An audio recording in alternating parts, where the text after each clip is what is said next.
iliyo jijini Kisumu ilivamiwa na zaidi ya watu 100 leo alfajiri majira ya saa 10. Katika kanda ya CCTV ambayo Nyakera aliweka katika mtandao wake wa Facebook imeonyesha watu wakiwa katika hoteli hiyo. Nyakera amedai kuwa mali ya hoteli iliharibiwa na baadhi ya wafanyakazi kujeruhiwa, akiwemo mlinzi wa kike aliyefungwa mikono. Nyakera ameeleza kuwa alilazimika kufyatua risasi hewani mara 2 ili kuwatawanya wavamizi waliokuwa wakikimbia.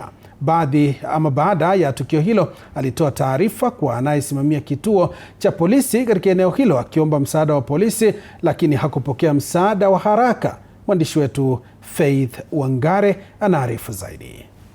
Katika kanda za CCTV iliyosambaa kwenye mitandao ya kijamii, watu kadhaa wanaonekana wakivamia hoteli hili na kuharibu mali mbalimbali mwendo wa saa 11 asubuhi. Nyakera anasema baadhi ya wafanyikazi walijeruhiwa, akiwemo mlinzi wake wa kike ambaye alifungwa mikono wakati wa uvamizi huo.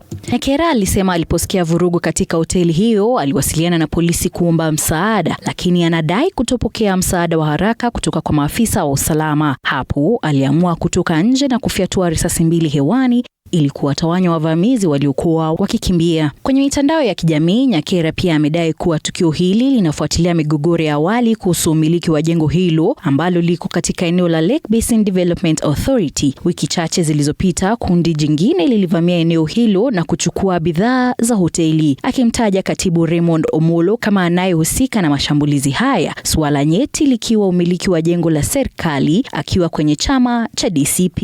Faith Wangare, runinga ya TV 47. Kwingineko